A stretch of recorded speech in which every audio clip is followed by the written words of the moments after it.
All right, let's get this stream going. Let me make sure, as always, that we are actually streaming before I start rambling.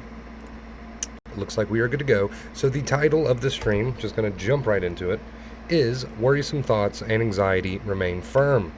Now, this is an important subject, very important subject, and this is kind of a late stream. This is actually 2 a.m. where I am, so I don't know how many viewers we'll get live. I'm sure we'll get, a good little bit. But anyway, I wanted to stream regardless of the fact that it's 2 a.m. But worrisome thoughts, anxiety remain firm. What am I hinting at there? What am I about to get into? Nothing is on fire, by the way. This is just a cigarette.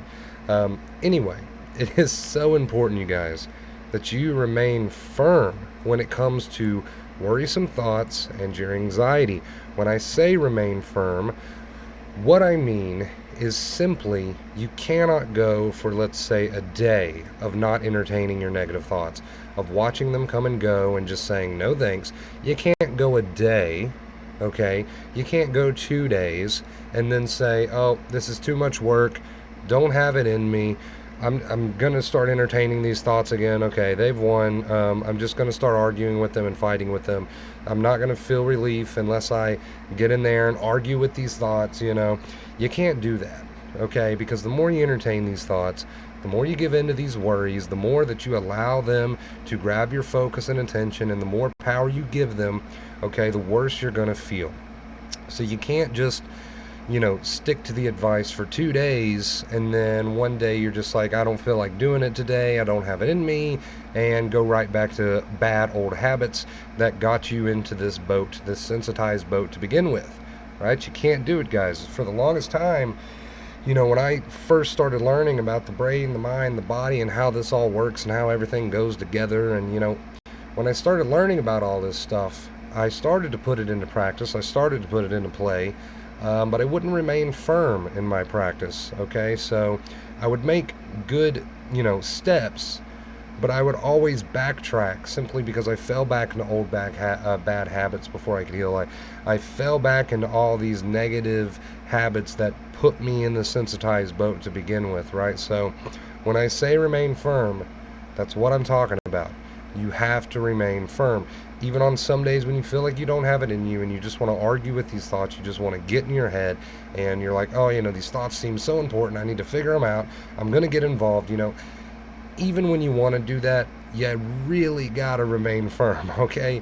You really got to pull it out of you and say, you know what, I'm not getting back into these bad old habits because I want to heal, right? I want to heal.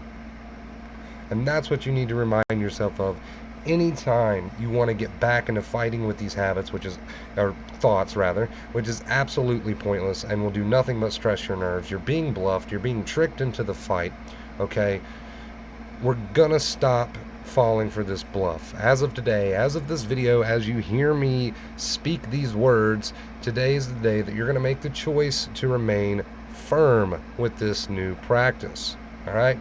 So with that out of the way, that was just on my mind. I wanted to do this stream real quick. Seemed like a good stream to do. But with that out of the way, let's see some comments. Hello, everyone. How is everyone doing tonight? What's up, bro? Not a whole lot. 2 a.m. here. So, pretty boring. Nothing too exciting going on. I just woke up, so I'm here. Gustavo, hello, my friend. Welcome. How are you? Should I put myself in more anxiety-increasing situations because I don't really have anxiety at home, more or less do exposure therapy? If you want to face your anxiety, there's never anything wrong with that, and nothing bad is ever going to come of that, obviously. So if you're using the 2 main keys and you're not overthinking this thing and you're just living your life, healing your nerves, don't try to overthink it too much. But if you want to face certain situations that make you anxious, then I say go for it. Don't overthink it too much, because that obsession about it, that obsession is what's going to cause a lot of those unwanted feelings itself, which is very ironic because we always feel like we have to figure this thing out, right?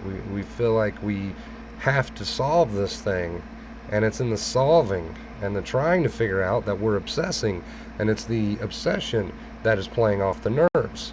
It's an ironic cycle that we really put ourselves in. So don't put too much thought into this thing. Don't put too much thought into this thing. That was a big one. That was a big one for me. Overthinking recovery itself. Not realizing, I should have realized, but not realizing that the actual obsession about recovery itself was not helpful in any way. It may appear to be helpful on the surface, but on a deeper level, it was actually the reason I continued to feel anxiety. So, ironic. It's ironic in that way. Good morning from Sweden. Hello. It's 2 a.m. here, so I guess I could say good morning, right? Good morning from the US of A. 2 a.m. in Virginia. I normally don't stream this late, but I don't know, I was feeling it. So we're just going with the flow tonight. And here we are. Here we are. I don't know why I look so red, by the way. Like, my lips are not actually that red. My face is not actually like a tomato. I'm not sure what's going on with my lighting or my camera, or webcam rather. I don't know what's going on with all that. Something's not right. Planning a trip to Disney in 2 weeks? I'm turning the fear into excitement? Awesome. That's amazing. Watch your mind. Watch your mind. Guard your thoughts. Okay? And anytime you want to go there with those negative thoughts, remember what's going to happen. Entire after you learn that. It might take some practice to get the hang of getting yourself out of losing patches of beard due to anxiety. I haven't heard of that. But when I was a kid, even before, like, long before sensitization ever became a thing in my life, when I was a child, I was always still a nervous child, really, and I would pull my hair out in, like, little bits. I'd, like, knot it up and pull it out, and that started when I was really, really young, like elementary school, and I think that was the first sign of me being an overthinker and a worrier, and eventually, as time went on, became sensitized. You are not your thoughts, you are the awareness of them, yes. And then the important part after you understand that is to then not follow the thoughts, to consciously make the choice to not add to, because adding to is the fuel, is the gas to the fire. You're not actually gonna, you're never gonna win in a fight with your mind. You're never gonna win. You're not. It's gonna kick your ass every time. But what we can do is consciously make the choice not to follow thoughts, unhelpful negative thoughts, and they lose their power. They lose their power, and they can't grow. They can't play off our nerves. When we consciously make the choice to just not go there, no thanks. That's what we can do. If we get in there and we start fighting with it, we're gonna lose every single time. We're gonna lose every single time. You're giving importance to thoughts that don't actually matter. The only reason they seem important is because they're playing off your tired nerves, because the brain doesn't know any better between thought and a real danger. That's the only reason they're causing a reaction, not because they're actually important. CBT normally has you arguing with your thoughts quite a bit, and I feel that fuels them.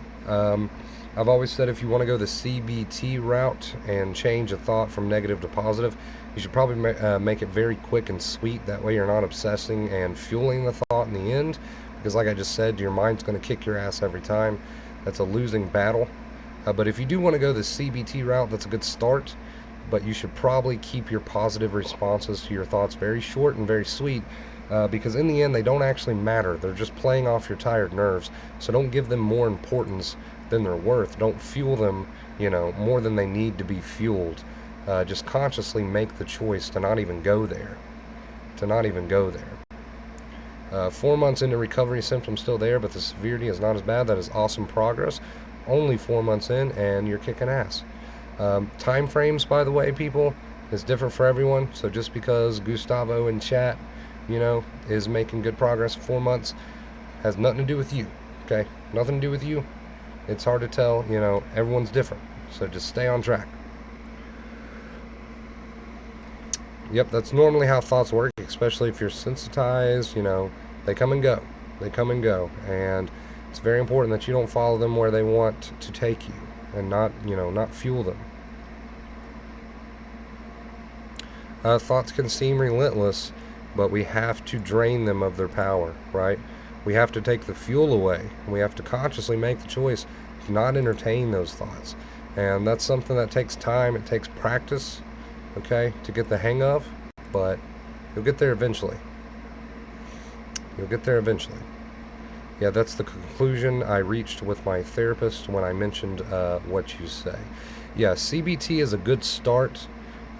It's, of course, always better to be positive than negative, but at the same time, if you're given too much importance to those negative thoughts that don't actually matter in the end anyway, you're really just wasting your time, and typically you will fuel them when you give them too much focus, too much importance. So that's why I'm iffy about CBT in general, and I just say that it's probably better to leave those thoughts alone. But now, if we're talking about reality, I want to make a point real quick. If we're talking about something in your reality, like let's say, I don't know, something kind of shitty happens to you. Let's say you go get a glass of water or something, you spill it all over yourself. Okay, that's in reality. That's something that's actually happening. And it's more than okay to take a positive standpoint on that, to try to be positive about that. That's fine. But the negative what-if thoughts in your head that are causing this irrational response, it's just because you're sensitized. You don't need to give it more importance than it needs.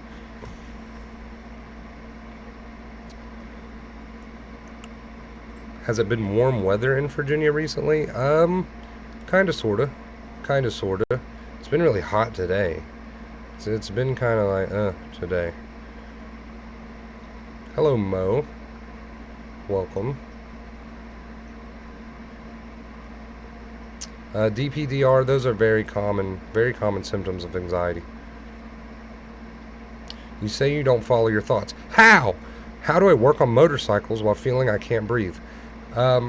When thoughts come, okay, we have two choices. When they come and knock on the door, so let's say I get a negative thought, pops into my head, right? I've got this negative thought there.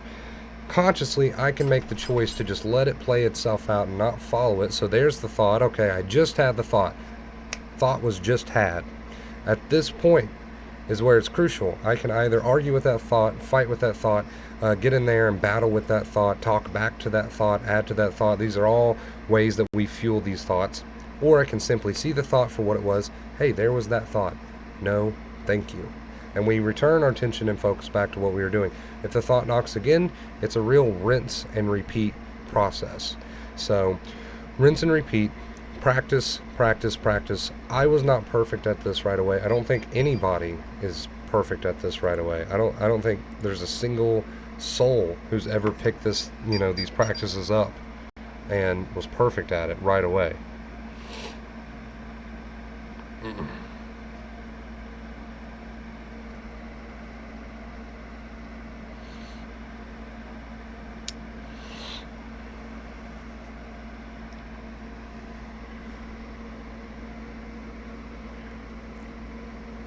Yes, you're correct. Anxiety can never stop you from doing anything. Ever. Ever. But what can happen is you can continue to scare the shit out of yourself with your perspectives and the thoughts that you choose to entertain. Now that can happen. And that happens to most of us. Happened to me. Damn, did it happen to me? That can happen, but that's the absolute worst that can happen. That's the absolute worst that can happen.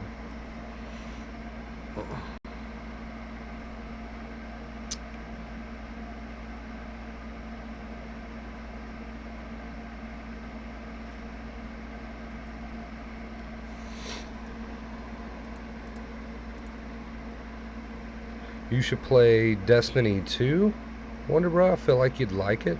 I think I played the first one, or maybe it was part 2. I'm not real sure. One of them, I believe, was free on PlayStation for a while, I think. And I played it while I had PlayStation Plus or whatever. It was actually a pretty good game. I enjoyed it. It was a little grindy to me. I felt like a little grindy. But other than that, I enjoyed it quite well.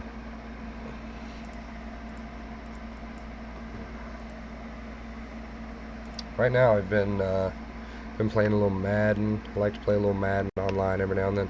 But my main game has been and probably will be for a while Rainbow Six Siege. I'm really loving me some Rainbow Six Siege right now. I've been on a kick with that for a while. I found out that physical symptoms start with obsessive thinking. Yes, normally, in all cases, thoughts and feelings play off each other, right? And it comes back to that simple fact that the brain doesn't know the difference between a real danger and your imagination. So it's going to jump in to protect you the more you entertain negative thoughts. And if you're sensitized, it's going to overreact. And that's how physical symptoms start, with your thinking. Now, that's not to say if you're severely sensitized that you won't just have symptoms pop off at random times, necessarily without a thought. But I'm sure thoughts will soon follow it, and if you entertain those, you're right back into that cycle. So that's the whole cycle. That's the self-created cycle of anxiety. Love you all, but I'm headed to bed. You're all loved. Recovery is in reach with the 2 main keys. It will happen. Thanks, Joe, for stopping by. Really appreciate it. Really, really appreciate it. Gustavo. Yeah, Gustavo's still in here.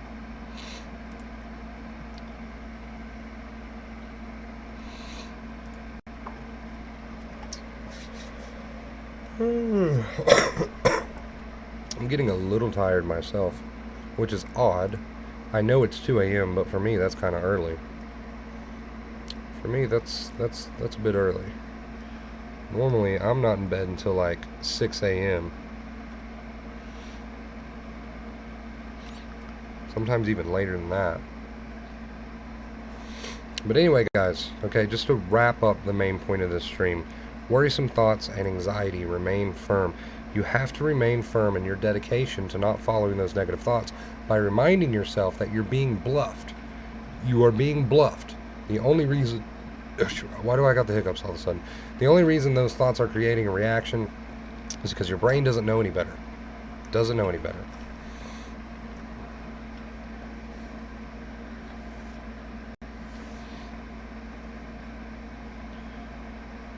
Just had a panic attack from way too much sugar, like 100 grams today because I was at a birthday party. But I realized sugar weakens your body's response to fight, stress, and leave you sensitized. I thought I was going to die.